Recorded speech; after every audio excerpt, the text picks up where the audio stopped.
not enough. Because you could be committed in a wrong cause. Di po ba? Yung ginagawa mong mali, bigyan ko ng example, yung Heaven's Gate na grupo, sabi ng mga pastor nila, tayo ay sasalubungin ng ating Panginoon ng spaceship sa langit. So, tapos, bababa daw yun. Ang kailangan lang, mamatay silang lahat. Oh. Committed sila. Bumili yung pastor ng cyanide. Itinimpla sa juice. At isa-isang pinainom. Patay lahat. Except yung pastor. Tapos, alam niyo nangyari. Lahat ng bank account nila, nakapangalan na sa pastor. Bago sila painumin, pinalipat lahat ng account nila dun sa pastor. Pero lahat sila, committed. Pinalang committed. Pati baby patay. So, hindi enough ang commitment. Kasi sabi na bakit ginagawa mo ay wrong assignment. No?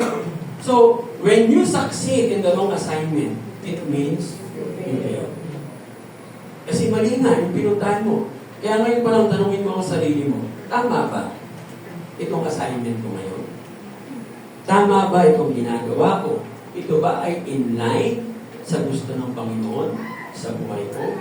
O ako lang ang may gusto? Ano ang gate? Ito ang tatandaan ninyo. Pagkatapos ng lahat-lahat ng business, tapos uuwi ka sa bahay, at ikaw na lang mag-isa, at nararamdaman mo yung loneliness, you are in the wrong assignment. Ask God. Go back to your healing.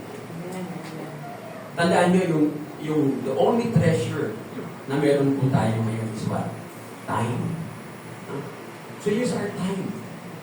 Gamitin mo kung yung purpose mo sa mundo. Para nang sa ganon, hindi ka nagsisisi.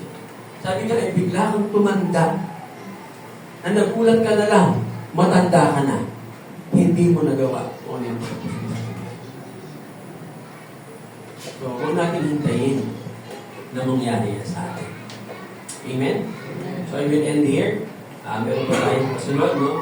Next time, ang ating pag-aaralan, yung i-establish po natin next time sa ating pag-aaral, yung priorities natin. At tandaan ninyo, the moment na ma-establish natin yung priority natin, yan po ang mag-lead sa atin sa tamang success. Itong mga kabataan na nandito, blessed kayo kasi marinig ninyo, no? Ano yung tamang priority? Habang kayo ay papunta pa lang sa career, alam niyo na. It will lead to success. Tandaan nyo, ang Bible, naging source yan ng maraming mga speakers and speaking about yung tinatawag na success in life. Sa Bible lang nila lahat kinuha. Purihin ng Panginoon at meron tayong Biblia. Sabi nga, hindi yun exclusive sa kanila.